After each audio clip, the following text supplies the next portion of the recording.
Sai Ram to all of you. Please mute your audios. At the end, you may unmute to say Sai Ram or to ask anything.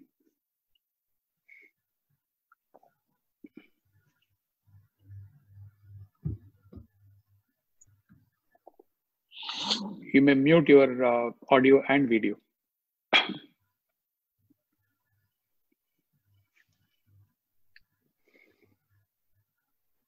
So hope you all would have listened to the bhajan Anandaram Anandashyam.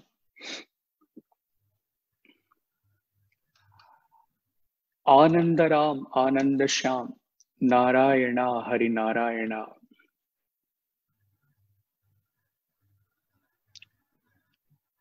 Prema Swarupa Brahmananda Satchidananda Hari Narayana. Narayana Hari Narayana. Narayana Sai Narayana. Narayana Sai Narayana. Seems to be a simple Namavali bhajan, except for the one expression Satchidananda. Let us see where this bhajan takes place on this Friday morning. This was taught in Samarpan Bhajans, and there he wrote the interpretation like this. Salutations to you, O Narayana. Thou art verily the Supreme Lord, who has incarnated as Sri Rama, Sri Krishna. You are embodiment of Ananda.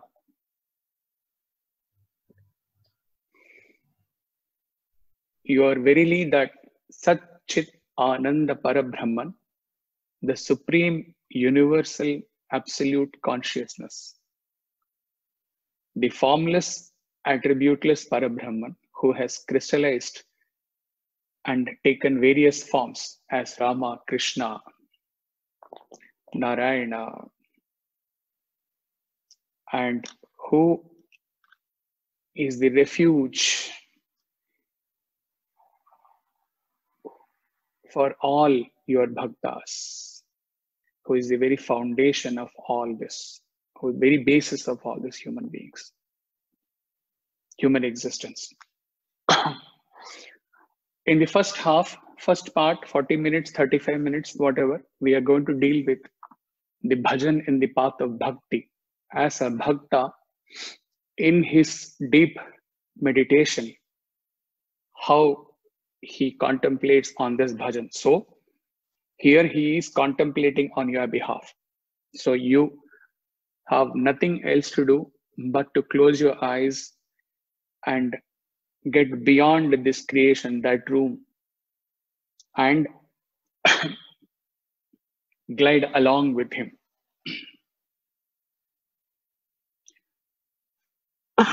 Narayana is the supreme God in Hinduism,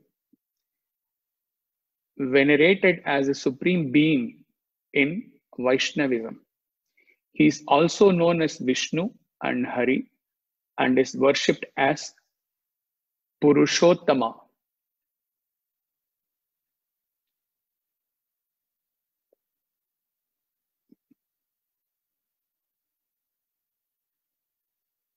There may be a small break for a couple of minutes in between because people are coming in and he has to admit.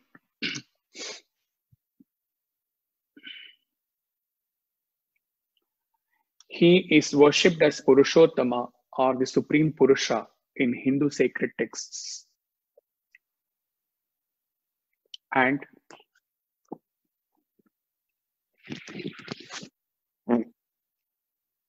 in Bhagavad Gita, the Vedas and the Puranas. The Bhakta cries out to the Lord Narayana and says, pure bhakta, okay, not much into the path of jnana. So what he would say, or what you would say, or what he would say as a pure bhakta.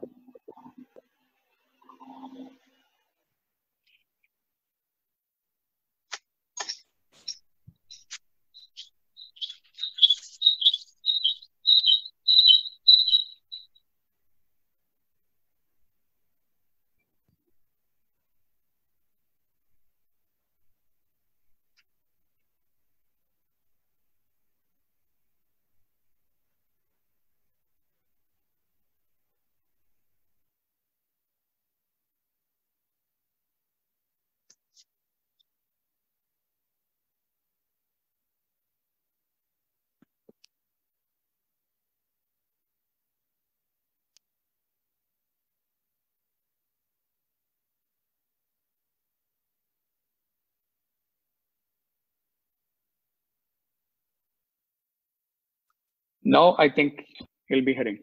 Okay? Okay.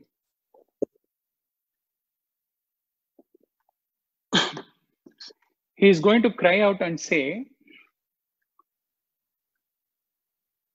O Sai, O Narayana, while I sing this bhajan,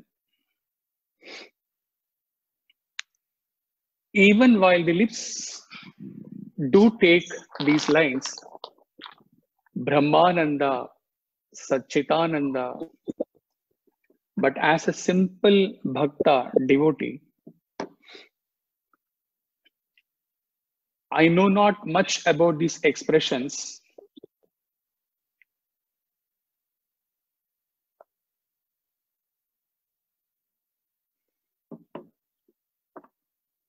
As I have not experienced you as Brahmananda or Satchitananda so far, but I definitely hail and worship and perceive you as Prema Swarupa.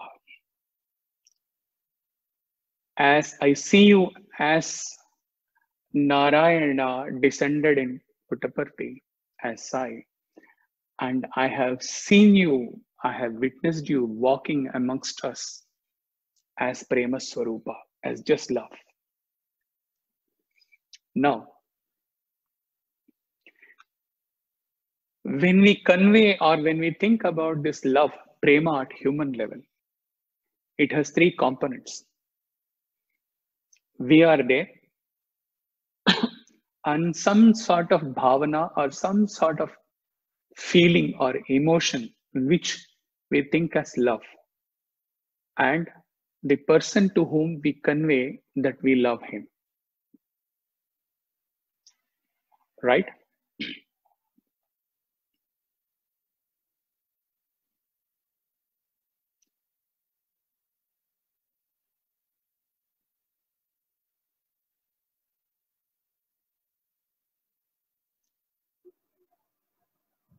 But when we say Prema Swarupa, it signifies the one Lord whose very nature, Swarupa, whose very nature is love.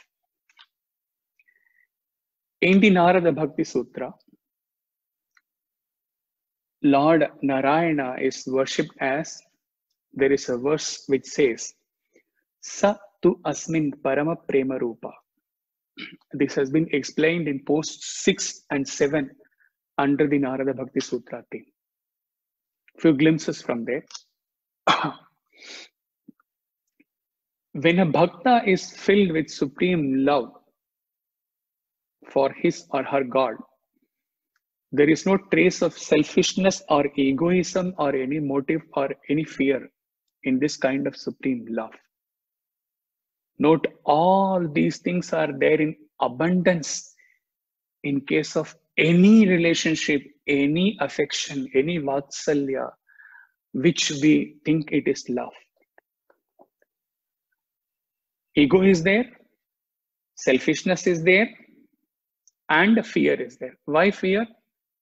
Fear is a peculiar thing in any relationship, fear of losing that person. All these things are there in any human relationship. With God, nothing is there. because the bhakti has no strings attached to it. It is love for love's sake. The devotee wants God and God alone. And in that want, he experiences God and God alone. So that want is also transcended. There are no expectations. God is there. That's enough for the bhakt.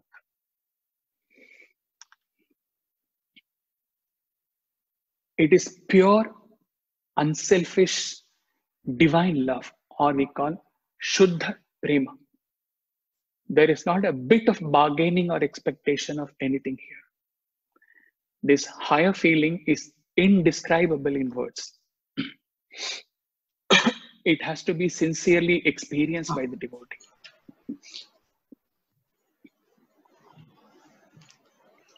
All these detailed explanations are on one side. But all thousands of expectations you keep on one tarazu. On the other tarazu, you simple. If you want to know what is love, if you want to know what is Prema Swarupa, relive your visit to Puttaparthi, relive you are sitting in the Sai Kulwant hall, relive your moment of his darshan. If that darshan, that face, that smile, those eyes, piercing looks at you, if that cannot convey to you what Prema Swarupa is, perhaps the Narada Bhakti Sutra or the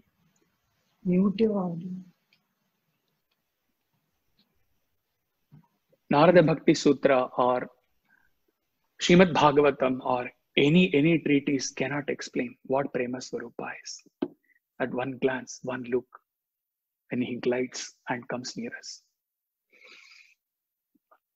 Professor Venkatraman recalls on this topic of Prema Swarupa or love.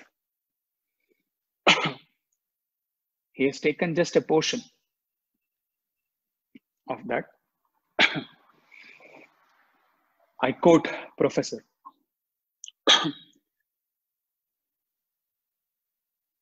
In a formal sense, Swami is the chancellor of the Sri Satya Sai Institute of Higher Learning. He coins his expression, Professor, and says, but the role he plays is anything but that of the run-of-the-mill chancellor. The role may vary from moment to moment and over a wide spectrum, but the constant and unwavering undercurrent is prema. Students often describe, we also describe. So many times this expression would have come out from all of us. Oh, Swami, Swami's love is love of 1,000 mothers. Oh, 1,000 mothers' love. We have not been able to understand one mother's love in our life. 1,000 mothers' love. All these things, expressions, 10,000 mothers, 1 million mother loves, and all these things are not going to give us what Swami's love is.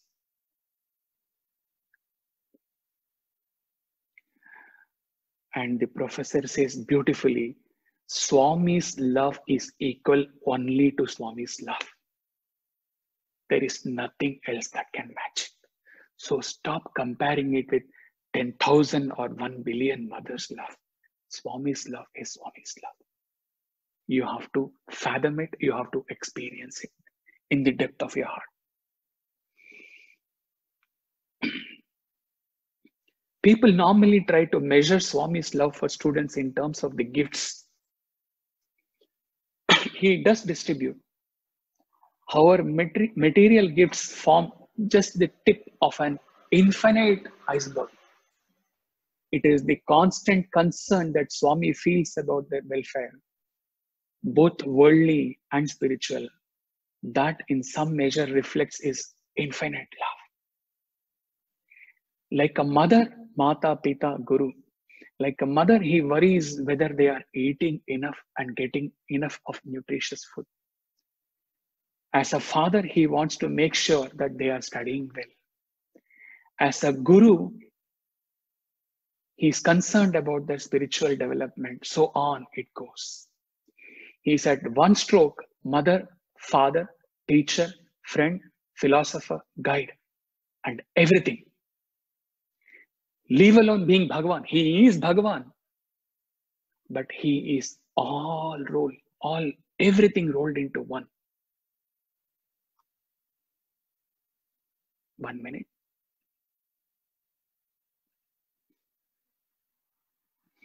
Yeah.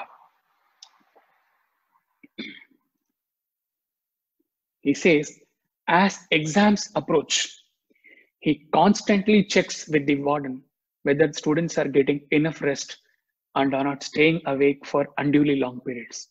While the exams are in progress, he wants to know how the students have answered and whether the question papers were still tough. As the institution convocation approaches, one sees Bhagavan in an entirely new role, which I doubt, note Professor's words, which I doubt if he enacted in any of his earlier Purnavatars. Swami becomes very much interested and also involved in the drama that the Institute boys stage on the night of the convocation. There are sessions galore in the interview room every evening after darshan. He begins by asking the boys what they are planning. When they hesitantly unfold the theme, he listens carefully and advises on how the play should be developed. And he is into the lyrics, he is into the music, he is into teaching them about how to render the music, because those days there was no background voice. All of them had to sing while they were enacting. He's talking about 80s. Gently but meticulously, he coaches the singers, instructing them how precisely the song must be sung, how proper feelings must be injected, how the action must be in harmony with the singing, etc. For Swami, not only must the tune and the beat be right, but more than anything else, the feeling or bhava should be perfect. Until it comes out the way it should be, he would insist on rehearsing the song again and again. If you may recall, he had sent, or he will search and send it again, S. Kumar's talk. Old ex-devotee, one of fantastic singers. The one speaking to you used to be mesmerized when Sonam or S. Kumar, all these students used to sing in those days. Late 70s, 80s, or Sonam and all around 90s, late 80s. Swami undoubtedly demands perfection and will never compromise on the quality or accept substandard performance. Talking about S. Kumar's, yes. There was a simple Telugu bhajan. There was nothing big about it. Swami taught the bhajan to S. Kumar. And all the singers, Sundar says, all other students gather around there. They thought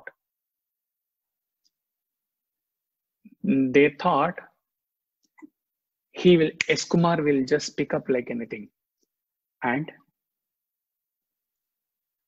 these students, much to their amazement, they were seeing Swami practicing with him, Swami insisting on him. Very simple. If you hear the voice, you have to hear S. Kumar telling about it.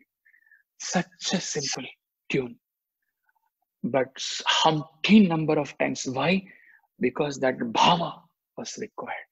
Here was a singer singing. He often tells to all the southern singers, don't become singers. Swami doesn't want singers. Be bhaktas. Swami wants that devotion. He has seen A-class, super duper singers like Ranjan Jain, who has composed this Rama Sumiramana and so many bhajans.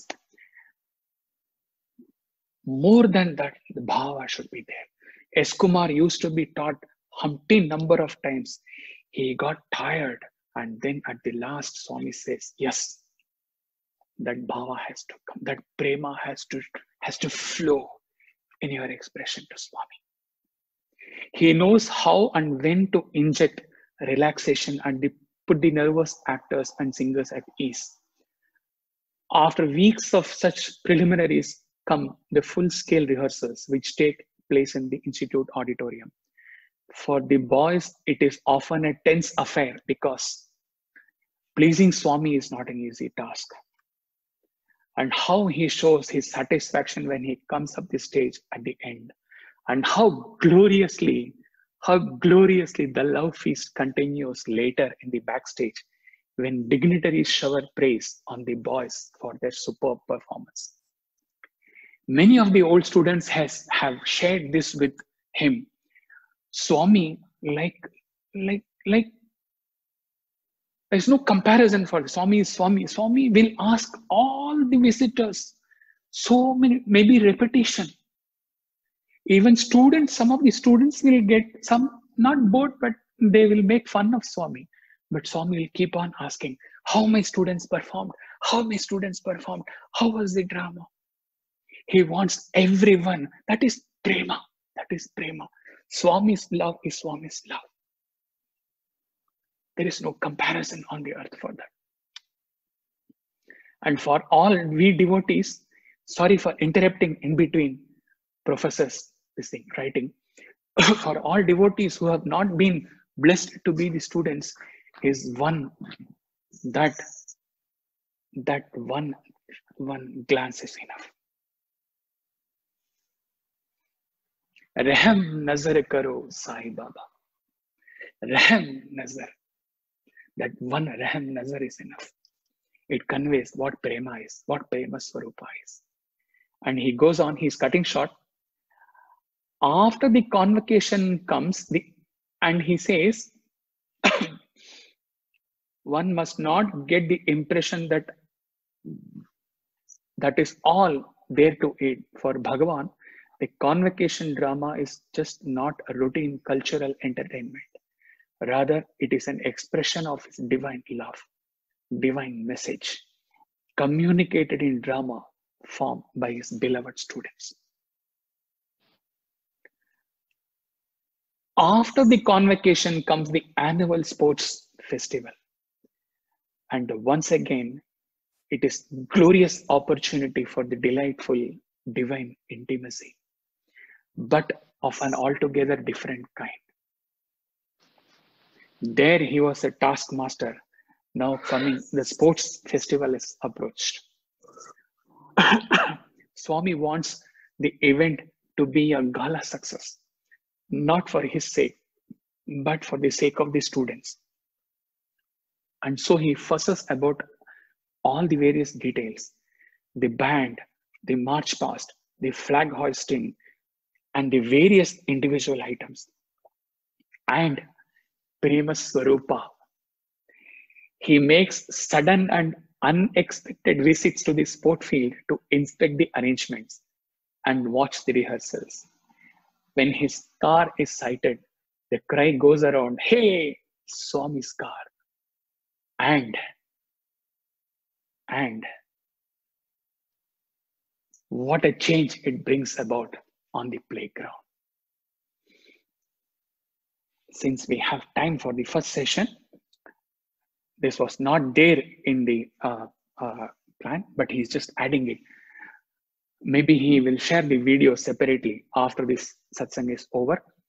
This Shiva Shankar Sai speaks about this for all those who might not have known. He talks about the sports festival where elaborate arrangements had been made, and Swami comes in the Ratha, and everything is going on well. Swami is smiling. Everything is going excellent. The students are performing excellent. But only thing, Swami goes to the backstage off and on and comes back. And one day passed, and these students used to keep on asking the elders, what happened? Why Swami went back again and again? Swami had told the elders, Khabardar, you will not tell to students.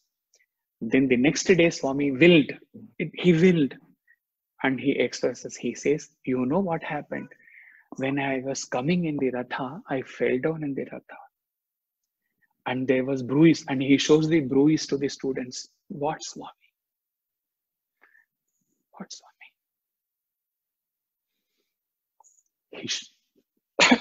He shows the bruise to the students. And he says, all bruise all over.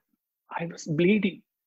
But your joy of performing will be interrupted, disturbed when you know about all these things. So in all those smiles, in all those claps which Swami was giving, could you ever make out what was going on within Swami? But now he wills that you must know that this had what, and I was going and got enough cotton and this thing, Dettol was arranged for me. I was washing, I was cleaning, and then coming back. Prema Swarupa. Prema Swarupa. And the beauty is, see, he could have picked up for the Prema Swarupa, there are thousands of experiences. He could have picked up any experience which at the macro level, at a very high level, it gives Swami as Prema Swarupa at the creation level. There has been so many manifestations of his love at creation level, where he stops the rain throughout the discourse. Whereas Professor Kasturi here, monkey mind, he was telling now the rain is going to come. I am announcing that here, see, Swami can stop the rain if he wants, but now I am almost seeing the rains. What I will do, monkey mind. Swami stop. This is all at the creation level. He can bring the sky to earth, take the earth to sky. He has not chosen all those experiences. Why? Because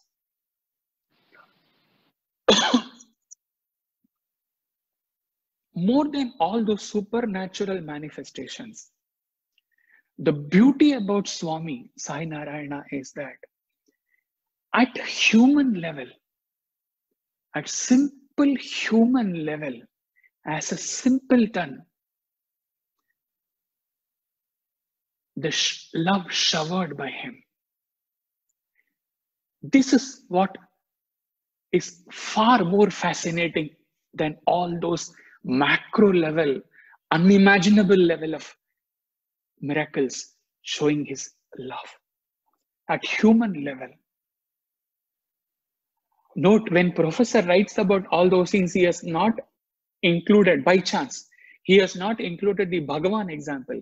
He has touched only upon Mata Pita Guru. At human level, because he has said, my life is my message. At human level, the love he has showered on all of us, each one of us. Even those who have not gone there, who have not known him until he existed. In some or the other way, the love the God has showered at human level. That is Swami. That is Swami's love.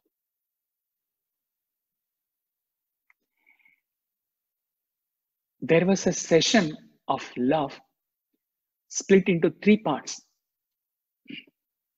Love for God, love of God, and love is God.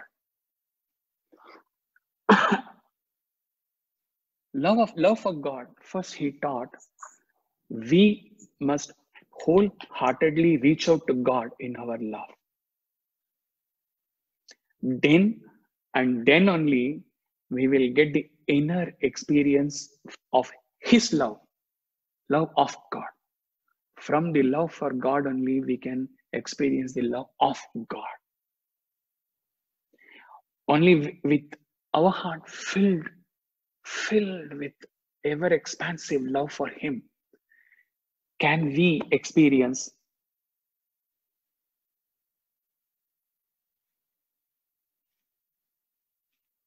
can we experience His love, God's love.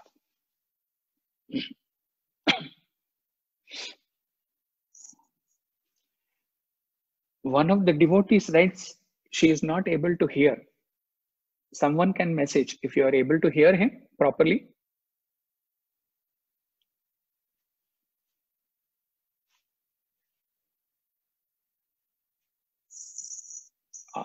Don't know why Deepaji is not able to hear.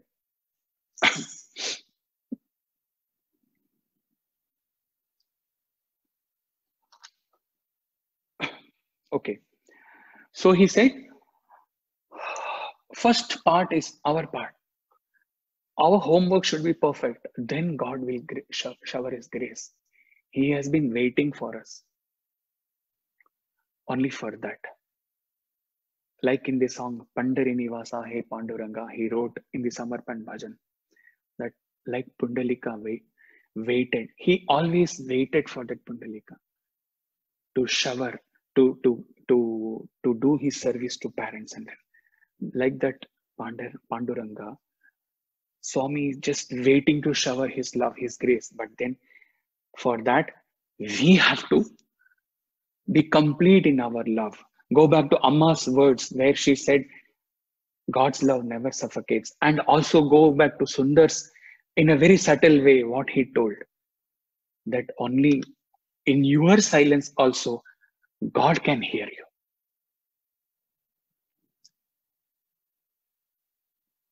Okay? Now, since he was, for a change, he was time conscious, we are almost coming to an end, but time is there. In the next part,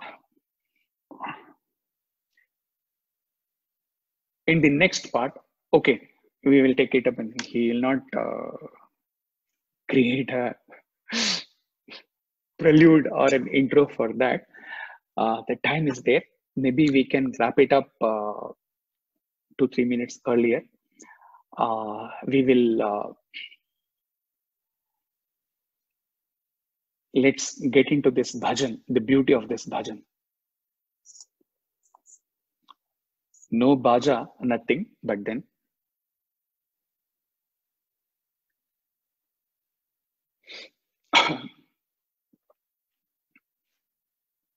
yeah.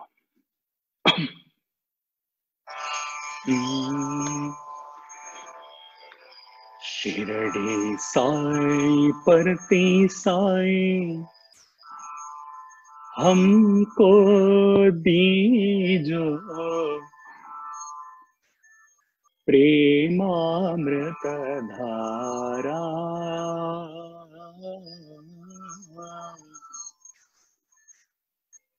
प्रेमामृत धारा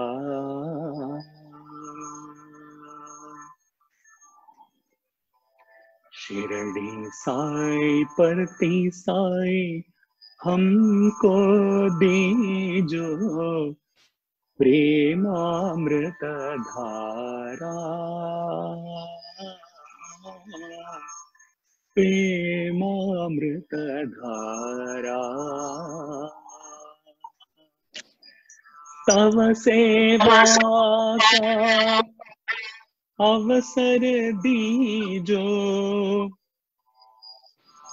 सत्य साई महादेव तव सेवा का अवसर दीजो सत्य साई महादेव गानामृत में भाव भी दीजो प्रेम साई भगवान गानामृत में भाव भी दीजो प्रेम साई भगवान प्रेम साई भगवान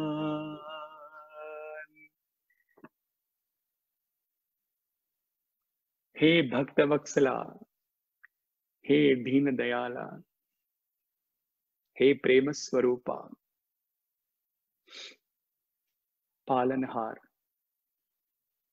करुणा सिंधु,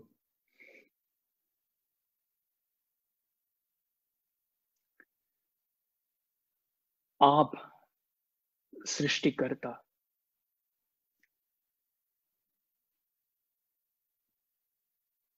जब ये संसार आपने दिया, ये जीवन आपने दिया,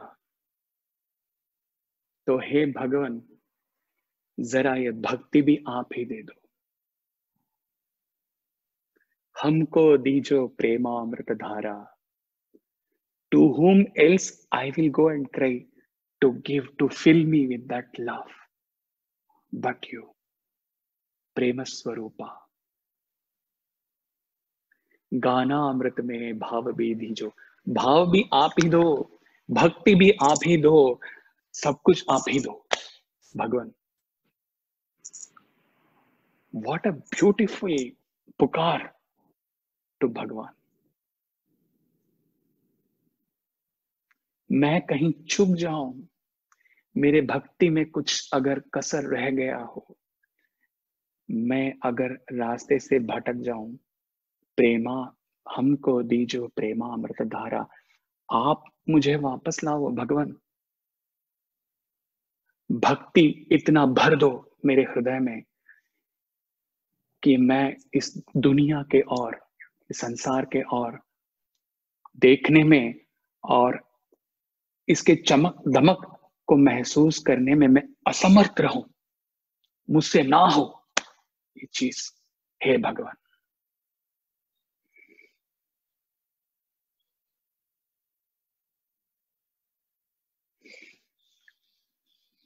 Saira,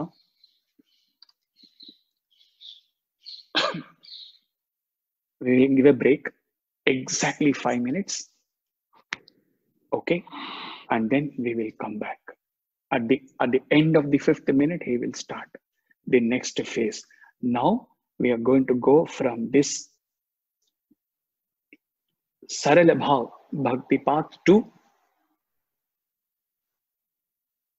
the other path we see. Let us see how we are able to glide in that also.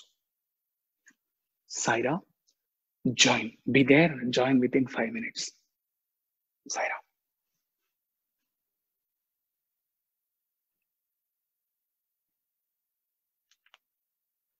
Four minutes over. So, yes, we start now.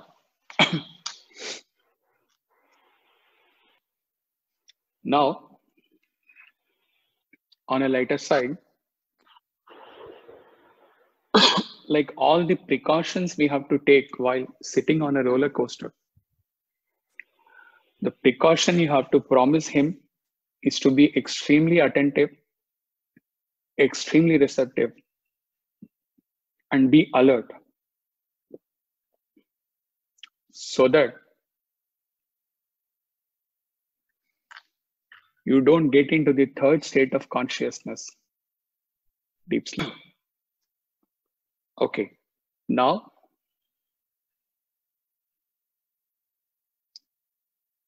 it gets to a totally different dimension, or can we say ultimate dimension.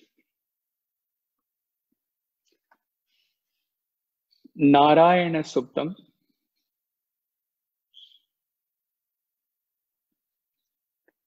the first verse, you all know it, but he just play it out. He's sure you can listen to it because he tried it out with phone as a practice previously.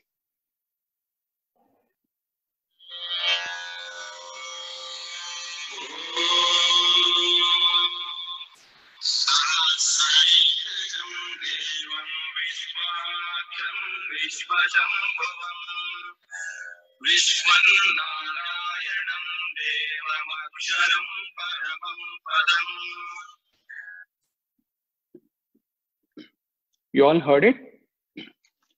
Sahasrasirisham Devam Vishwaksham Vishwashambhuvam Vishwam Narayanam Devam Aksharam Paramam Padam. Now,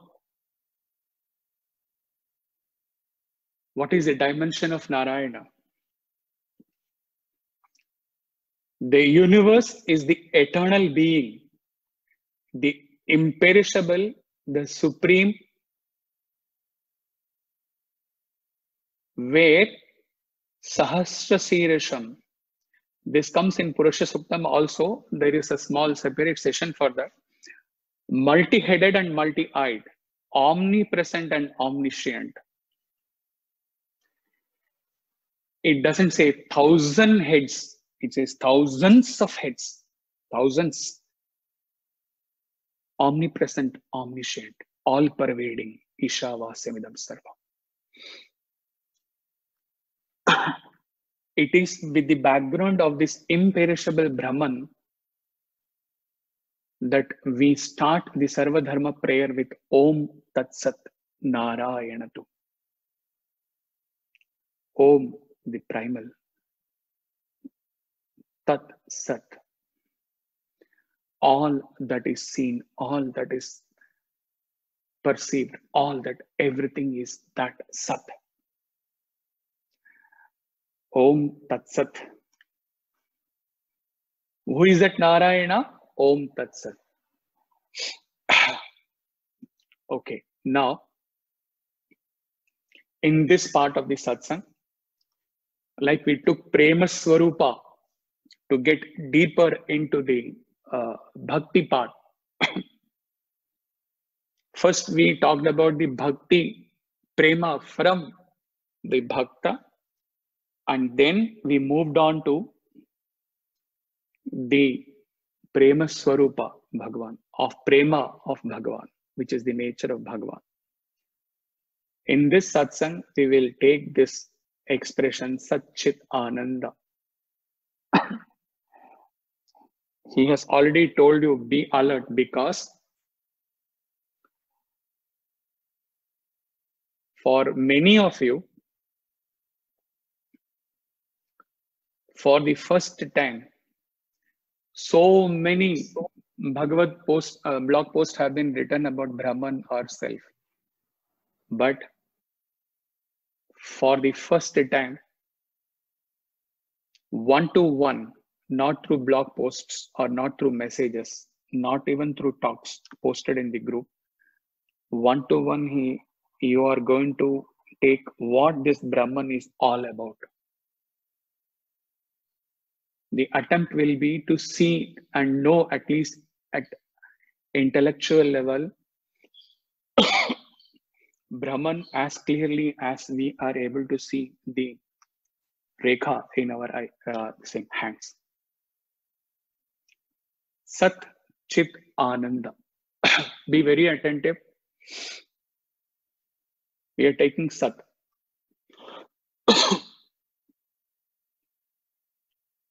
The Jagat, which is the effect, that is Karya, it's all a variation in name and form. Everything in the Jagat is about name, form. The essence belongs to the cause, the Karana. For the Jagat, the Karya, there has to be a cause, Karana. The variation of form in the effect, Karya, was not there prior to the existence of the effect. It only manifests when the creation comes. The effect arises and disappears again when the effect dissolves. Shankara says in a verse, explaining on Sat, he says, it's a Sanskrit line translated in English. He says, what is Satyam? What is Sat? Once an object is known in a way, always maintaining that whatever has been known about that, whatever is the nature or whatever attributes, whatever we can think about that, if it sustains that same, exactly the same nature eternally without a change, that is called Satyam. Logically also, when we say truth or Satyam, we can agree to this definition. Now say, this is the laptop here, there is a phone here, there is a wristwatch here, and there is a water here, bottle here.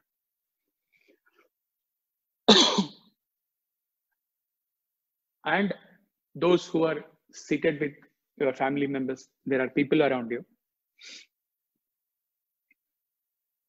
So the bottle is different, the phone is different, laptop is different, he is different, you are different, the family members around you are, the objects of experiences are all different.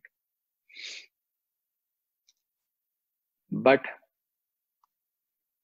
the one light with which you see all of them, you experience all of them, is one.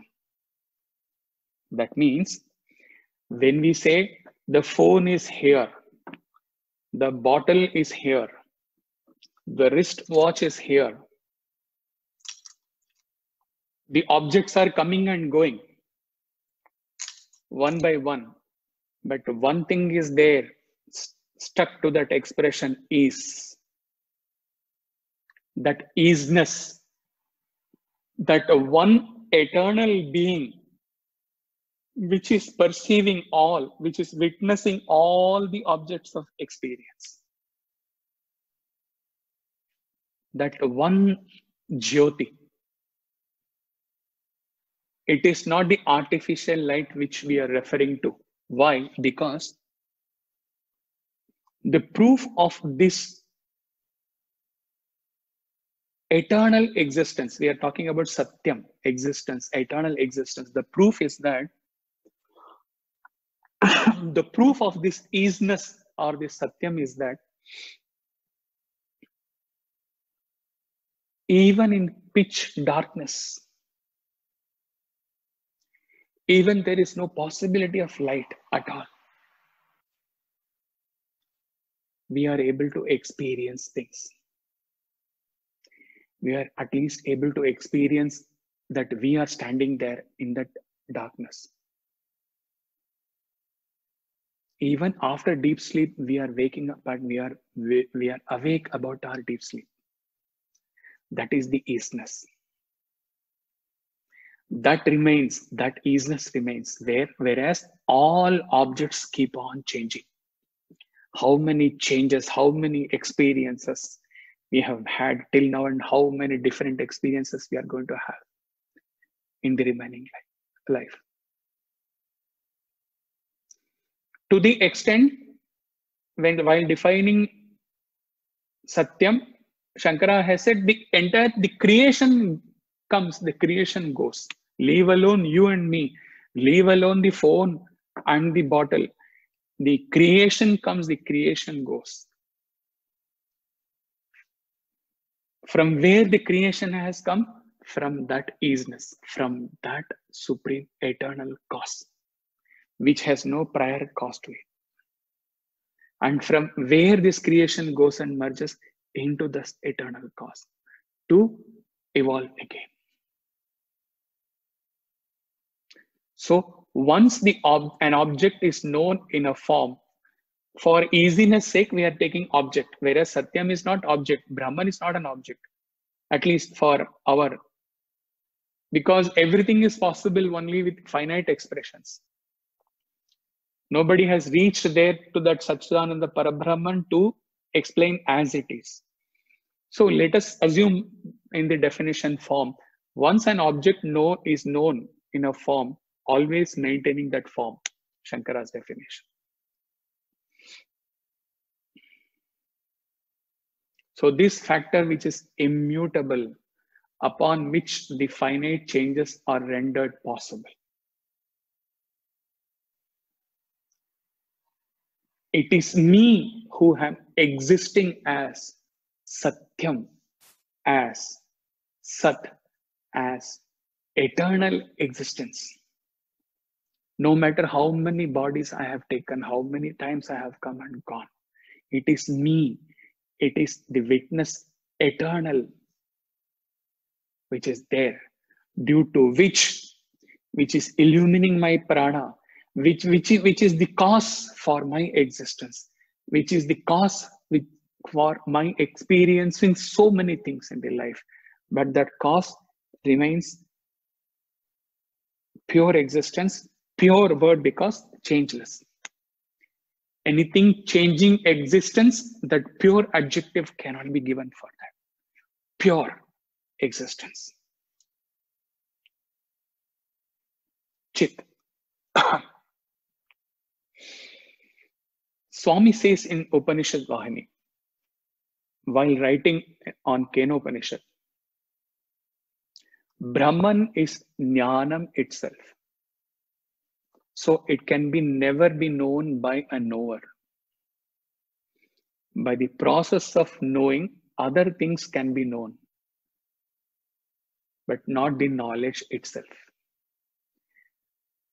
The lamp, there's a verse in Atma Bodha for this beautiful verse of Shankara. The lamp will not crave for another lamp to see itself. This is the lamp. This lamp is lit up. This lamp doesn't require the help of another lamp to see. It has light. It is light. That's all. The lamp, ulta, the lamp illumines so many other things, but it doesn't require another lamp to lit itself. It sheds light on all other objects, but does not shed light on its light. Appears difficult. The whole Kenopanishad is like that. See, let us try to handle in a simpler manner. You are aware of our body. We are aware of our mind. We are aware of our thoughts. We are even aware of our own vasanas, which the whole world may not know, but we are aware of our own impressions stored. We are aware of our environment. We are aware of the beings around us. We are aware of so many experiences.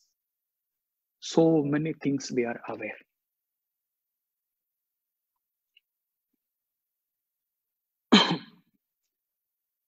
When we say we are aware, all the awareness while in waking, dream, deep sleep,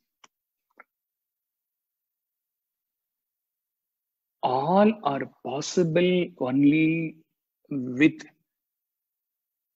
the pure awareness, the lit up lamp that we are. That is Chit. That means we talked about awareness of our body, our mind, our thought, our intellect, environment. You stretch the imagination far and wide. You take out all those things which are appearing after that awareness of se leke, of body, of mind, of intellect, of remove all those things. Still this awareness stays. This light, Chit, consciousness stays. And if this awareness is not there, if this is gone, then all other things following off has no meaning, because even our prana is illumined by this awareness. When the prana is not there, what can we perceive in the world? So we ourselves, going back to that lamp example, we ourselves are that lit up lamp Chit, consciousness,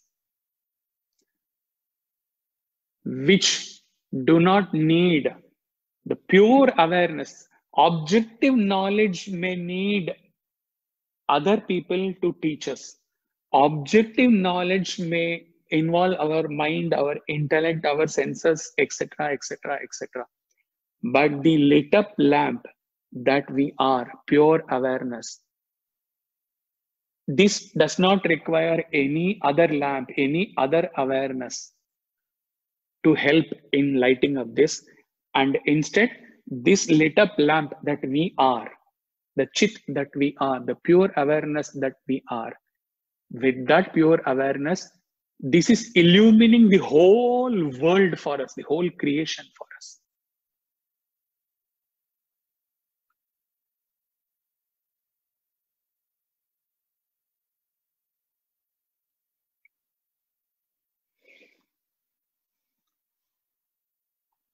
The chit, there is some message, he is not reading that message now. The chit which we covered in the Satchit Pour, the one that witnesses, that is the pure witness to all the three states of consciousness, which illumines all the Panchakoshas. Yet, it stands apart from all those things which it is illumining. It stands apart. It illumines our states of consciousness. Still, it doesn't have any relation with our. It doesn't romance. It doesn't deal. It doesn't indulge in our various states of consciousness. It illumines our Panchakoshas. But these Panchakoshas, it doesn't need the Panchakoshas to illumine it back or to help itself in any way at all.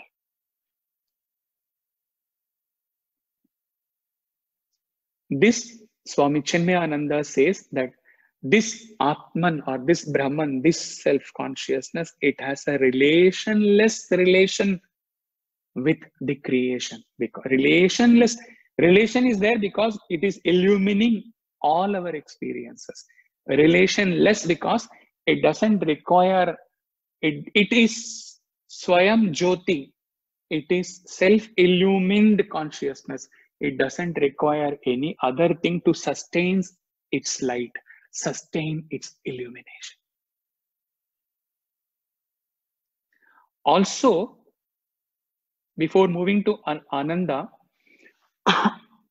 see, we have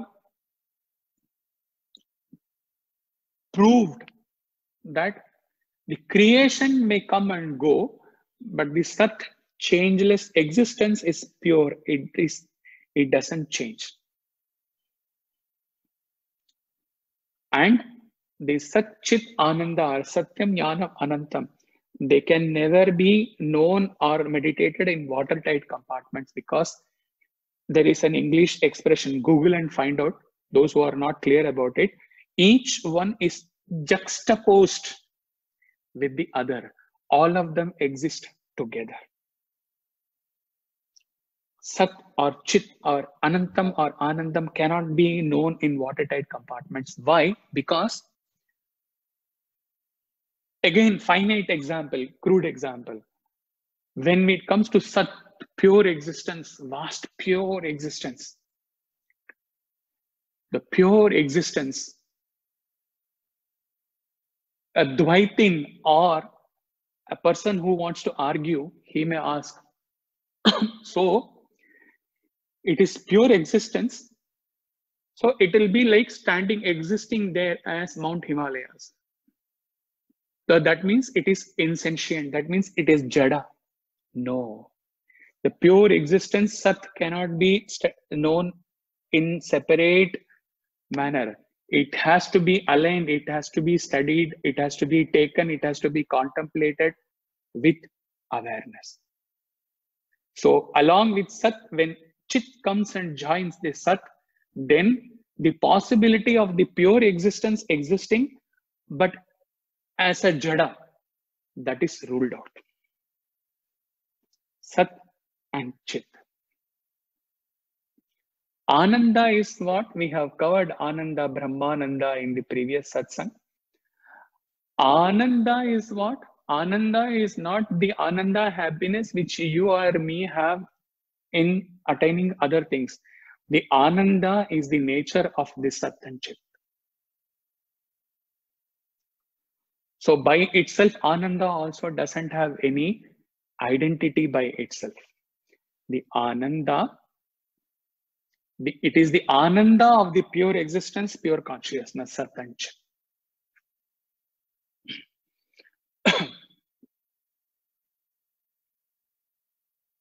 We travel from Manushya Ananda to Brahmananda in the previous satsang. Audio or video, he doesn't remember. Now let us understand this Ananda from another dimension. Through a line from a verse from Chandogya Upanishad, where Sanat Kumara is teaching to Narada on what bliss actually is, on what Ananda actually is. The first line of this verse says, Yo vai bhuma tat sukham na alpe sukham asti. Bhuma eva sukham. Bhuma eva sukham. What is this? Happiness is plenum. Happiness is completeness. Happiness is the totality. Happiness is in the absolute. Bhuma. Bhuma is the expression of Brahman. The Ananda is aligned and it is experienced only with Brahman, as Brahman. Experience of Brahman, Brahma Ananda.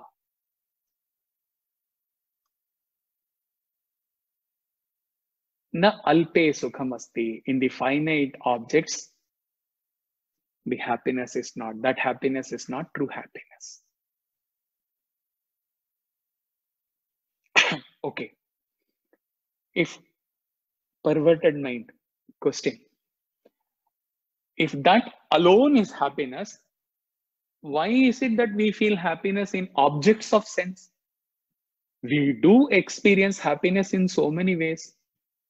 What is the mystery behind when you say that na alpe sukham asti, in all other objects of experience, whatever you feel, that is not happiness at all. But here we are experiencing happiness in so many ways.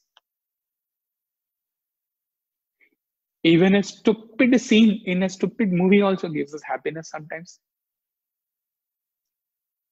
Those are all, that means that except Brahmananda, except realization, there any happiness is no happiness at all. What is this? Hang on. What is the mystery behind this?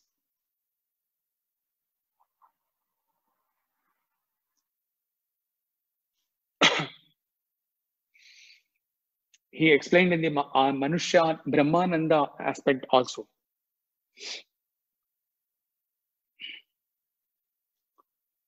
All the happiness which we experience in most finite things up to Bhagavan's darshan,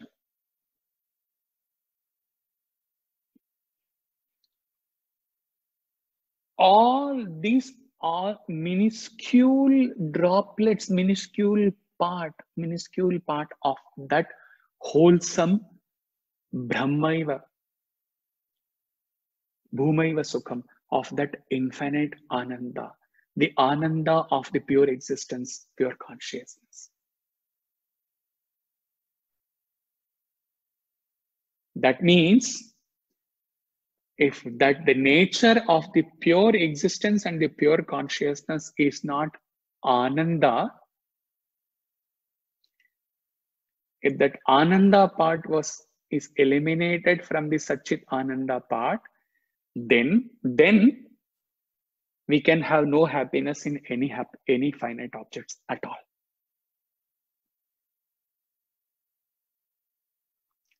The Brahman is, the Brahmananda is there. That is why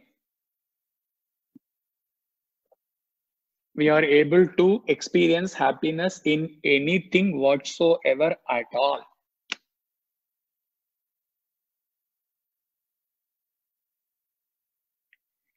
Whenever there is a sense of completion in anything whatsoever, there is happiness.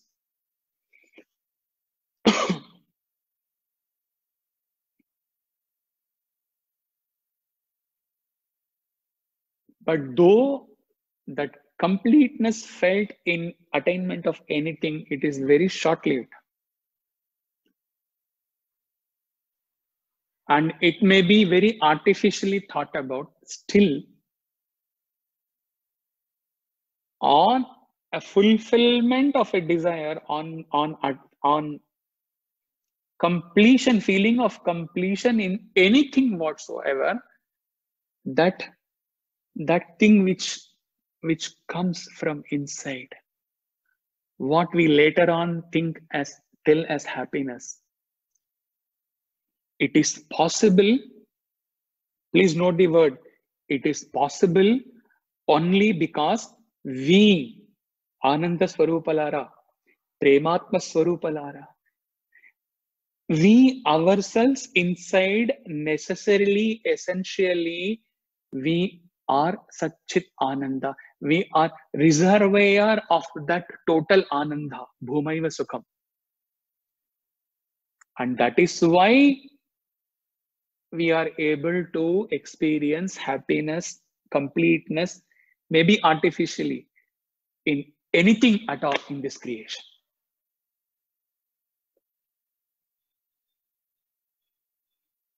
But what is the difference between Brahma Ananda and all this Manushya Ananda?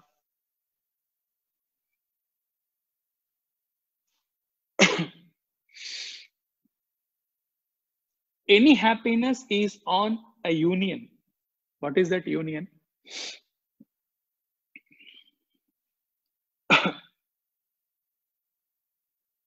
It is a union between the seeking subject and the object sought. We are the subject and we are seeking an object for happiness. A momentary union of the subject and object gives us a sense of completion, short-lived. This existence of a subject seeking an object, seeking a happiness out of an object and feeling the completion for few seconds, few minutes, few hours, few months, few years, few days. There in the Manushya Ananda, the subject and object difference is there. Whereas when we experience ourselves as that Satchit Ananda, we are complete, Purnam in ourselves. We are Ananda, pure existence, pure consciousness, pure bliss. We are subject with no object required, no object to be sought for getting this subject-object difference, Dvaita. This is Dvaita Viveka, covered in Panchadashi. This Dvaitam existing, this is the problem, this is the only difference. But then, what he told in the last Satsanga, even if you are getting happiness out of the desires, fulfillment, there is a relief for you because maybe this birth, maybe next birth, maybe 100 births afterwards, maybe 10 births afterwards. That's why he keeps on hammering, you don't delay. Because ultimately, in all the relationships, in all the object pursuits, you are going to evolve gradually as per your karmas, as per your sanskaras. You have to clear out your karmas. You will evolve gradually to ultimately in one birth or the other to experience that Alpa Sukham, or the Alpe Sukham na asti. In all the things which I have searched for happiness, they have no propensity, they have no vigor, they have no power to make me exist as that happiness, make me experience that happiness as Satyam, Now Ananda goes and gets juxtaposed with Satyam. Eternal Ananda. Not possible. So there comes this awakening. Leave the matter, catch the self. Na alpe sukham asti, bhumaiva sukham.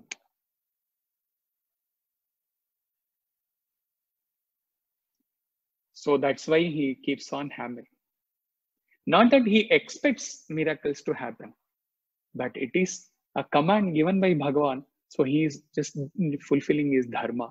He is keeping on telling, keeping on telling. Whether you listen, whether you don't listen, whether you take it seriously or it is not his prerogative. He is not involved in that. It is between you and Bhagavan. It is subject to your karmas. And it is subject to the inner awakening with you, which says that to hell with my karma, whatever may be my karma, whatever may be samskara, Guruji has taught me, let me awaken my purushartha and let me make my purushartha, let me make my efforts in sadhana so powerful, so mighty that this says to this karma, you do whatever you want to me. I am not bothered. This awakening is up to you and Swami. He is a messenger. He is a postman delivering you the money order checks. That's it. How you use the money, up to you. He has no locus standi on that. He has no prerogative. He has no expectations whatsoever. Let him clear this out. 1,000 times he may follow you, but he has no expectations.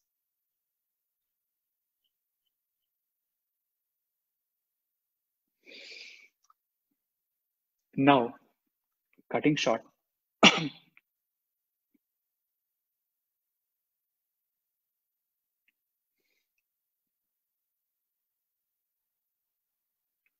All right, Guruji, you have clarified what is Satchitananda. As a knowledge, he's taking for granted that you are very clear about it. Maybe 1 or 2 times you will have to listen to it again. He's speaking on your behalf. After getting the clarity, knowledge-wise, we have understood this Satchit Ananda, which we were uttering 1,000 times without knowing what Sat is, what Chit is, what Ananda. For those few of us who had not known, for who were very clear about it, this is not applicable. Okay. All right, we have understood. But unless this profound truth we are able to experience on our own, or we are able to know directly from the experience of a master who is living or who is not living now, out of his writings, clearly how he experienced, how they experienced this Satchitananda, how can we actually relate to it and then know that as human being in flesh and blood, this can be experienced and you can exist as that? How we can be sure about it? And if we are not sure about it, this will remain as a knowledge, very clear knowledge on this Friday, and much more clear when we listen to it once or twice again, and then the samsara takes over, this knowledge gets buried. This gets a backstage. How can we relate to this? How can we know from our own experience? Our own experience, maybe it may take time. Shravana Manana Nididhyasana stage for many days, months. You will have to involve yourself in Nididhyasana. Answer. See, take a jnani, take a Jivan Mukta. He stands as a benchmark, as a standing example to what we have known as a concept till now. How he exists as Sat. How? Because his internal state of existence, pure existence, changeless, birthless, not having a prior cause to it, deathless. That state is not affected by whatever happens to the Jnani's body, Jnani's koshas, Jnani's environment, Jnani's family if he's a grahastha, to his institution if he is a sannyasi, establish an institution. Whatever may happen, he remains unchanged. His existence pure is eternal amidst the flux of this ever-changing creation.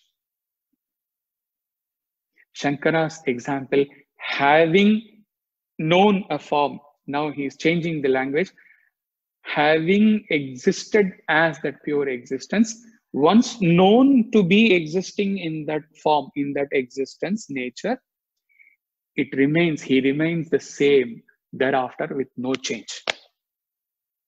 Satyam is proven for a jnani.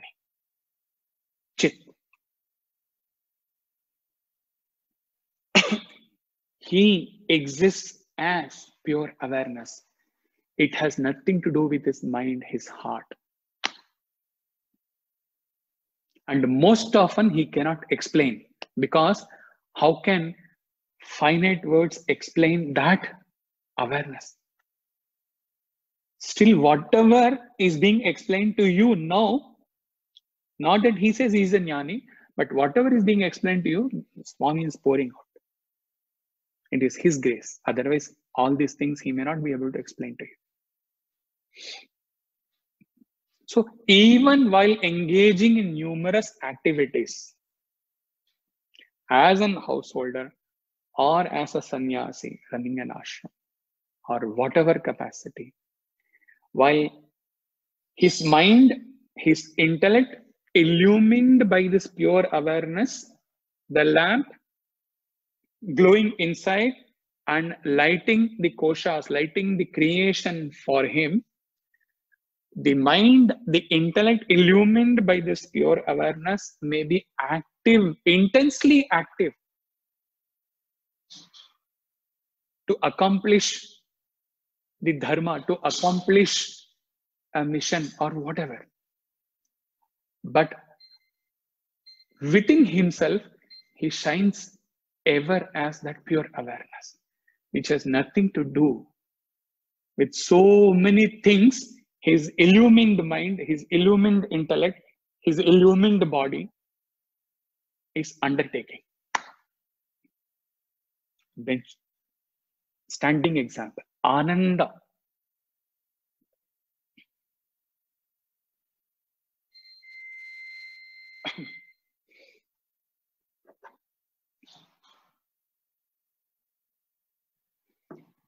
Ananda. Say he touched that state of existence for fraction of a second, say. Not to believe that he exists ever as that, if you don't want to, but suppose you assume 31st bhajan, if the satsang comes to an end, it's okay. He has almost covered the entire thing. If anything left out, he will record audio and send in the group.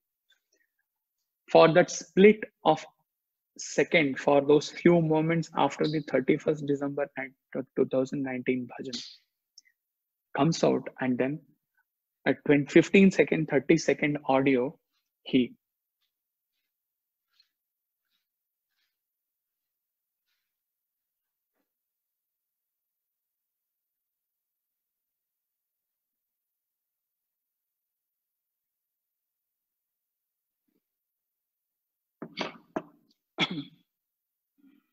He wrote expression only of that state, sparkling, striking, and vibrating.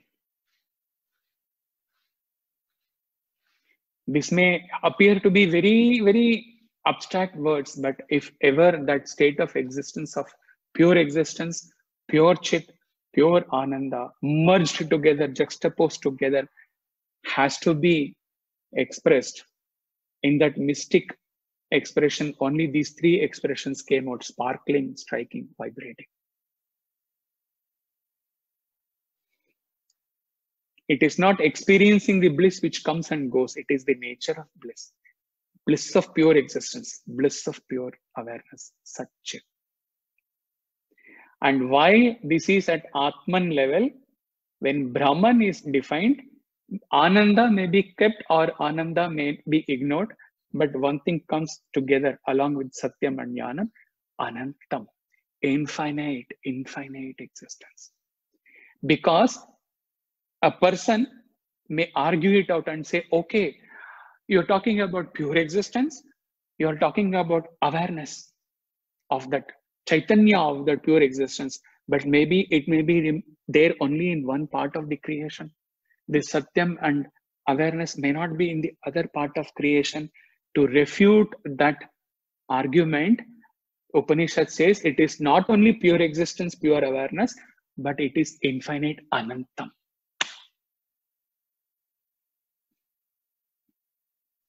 And for this Satyam, Jnanam, Anantam, as a Purna avatar descended on the earth, Swami exists as Satyam, Jnanam, Anantam. We will listen to a Swami song and then end. If the session ends, he will play it out for you in the group. Right? We come to the end of the satsang with this Swami's song. Satyam Jnanamanantam Brahma. Satyam Jnanamanantam Brahma. Satyam Jnanamanantam Brahma. Satyam Jnanamanantam Brahma.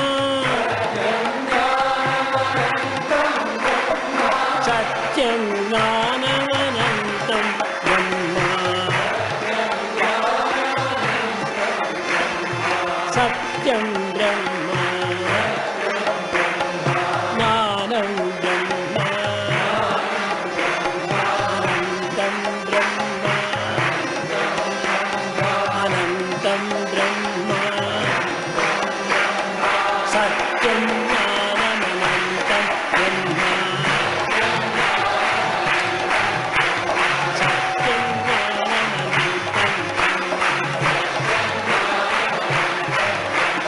Satyam Jnanamanantam Brahma. Satyam Jnanamanantam Brahma.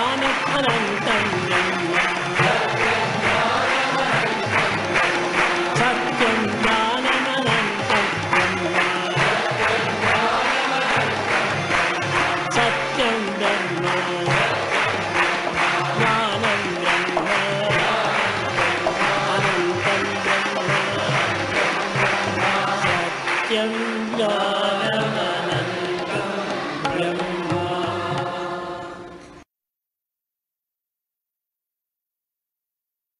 Hari Om Tat Sat. The audio will be shared in the group. While he knows that you could all